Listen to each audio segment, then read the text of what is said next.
8 billion humans infected in a single moment, and they're all smiling.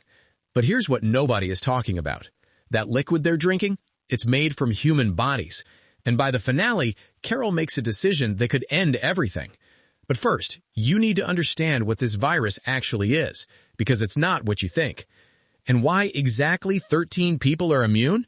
The answer changes everything. This is Pluribus, and I'm about to break down every single episode, every hidden detail, and every theory you need to know. Stay with me, because what I'm about to tell you will make you question what it means to be human. Vince Gilligan, the man who gave us Breaking Bad, the man who gave us Better Call Saul, and now he's created something completely different. Pluribus isn't just another sci-fi show. It's a philosophical nightmare disguised as entertainment. I'm not gonna lie, after finishing all 9 episodes, I couldn't sleep. Welcome back to Breakdown Epic. If you're new here, we don't do surface-level recaps. We go deep. We find the details everyone missed. Now this breakdown is going to be comprehensive. Every episode, every twist, every hidden meaning you need to know. But here's the thing. There's a message buried in this show that Vince Gilligan is trying to tell us. And by the end of this video, you'll understand exactly what it is. Full spoilers ahead. If you haven't watched, bookmark this. Go watch, then come back. For everyone else, let's decode Pluribus. Before we dive into episode 1, you need to understand the premise.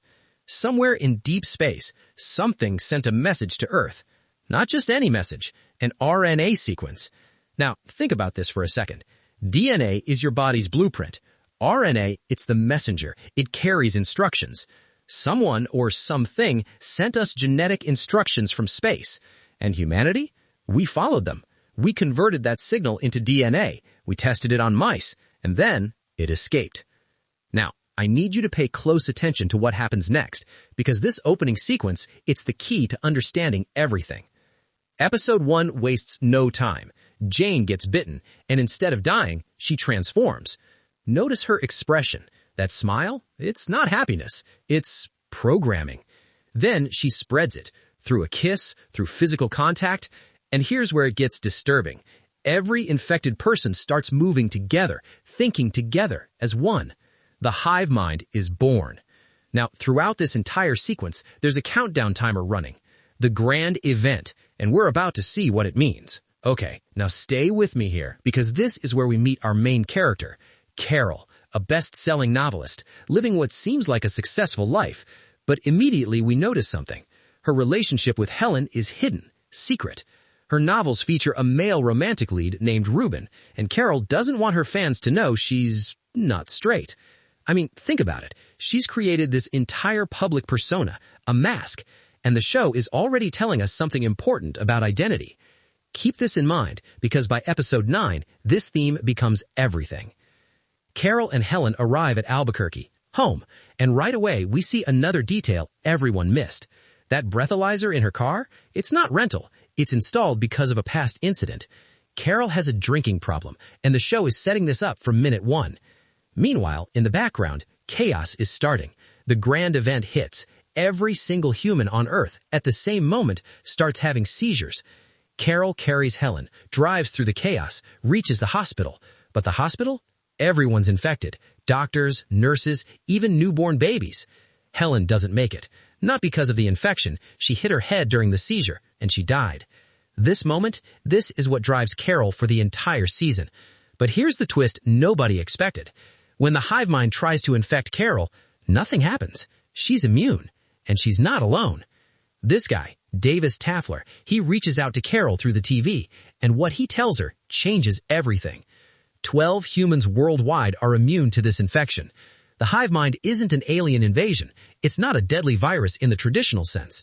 According to them, it's a gift. A gift that killed the president. A gift that took over every human brain. Carol hangs up, drinks herself to sleep, and just like that, the world has changed forever. Remember that countdown timer? Now it counts up, tracking how long the hive mind has existed. Episode 2 introduces us to Josiah. She's flown all the way from Morocco, piloting the plane herself. Now, think about this for a second. Josiah wasn't a pilot before, but now she has access to every skill that exists within the hive mind. This is crucial. The hive mind doesn't just share thoughts, they share abilities. Carol's first instinct is get away from me. But then she notices something. Josiah looks like her book character, the one she originally wanted to make female. The hive mind chose Josiah specifically because they have Helen's memories. They know Carol's preferences. They're already manipulating her.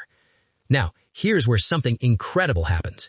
Carol gets angry, and the entire hive mind glitches. In that moment of extreme emotion, Carol accidentally kills millions of people worldwide. The guilt, it destroys her.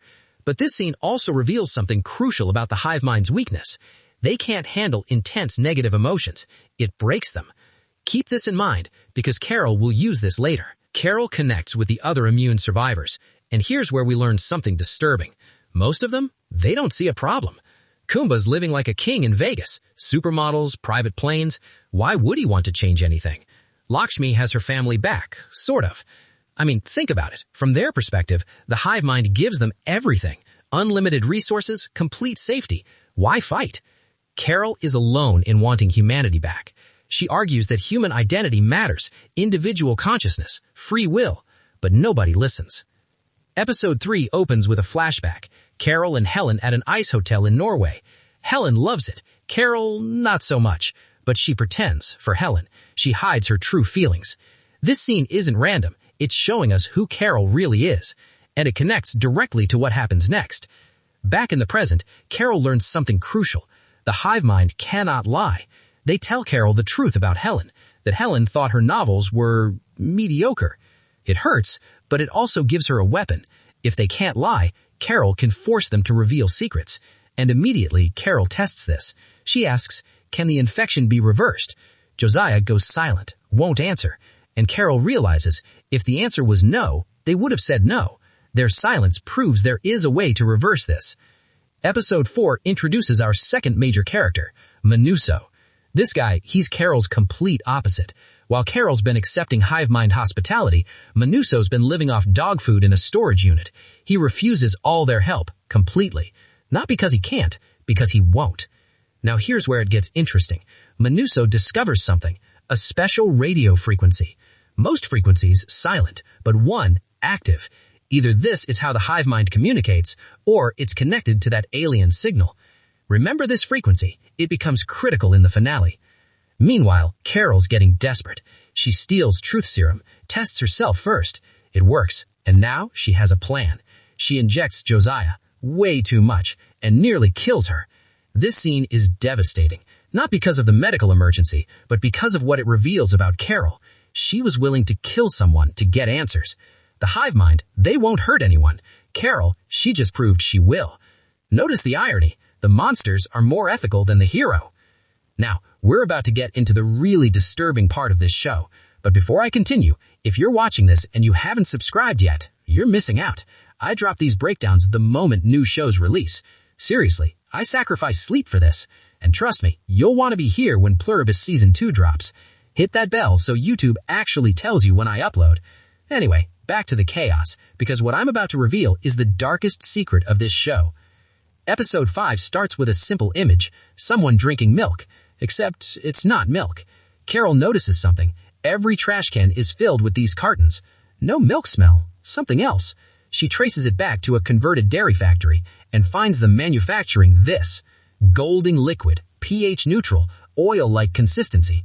Carol tests it, records everything, sends it to the other survivors. But here's where it gets dark, really dark. Carol follows the supply chain to a warehouse, and behind a plastic sheet, human remains. The hive mind is eating human bodies. Not killing, they can't kill, but the bodies of those who died during the joining, they're being processed, ground into protein, mixed into that liquid.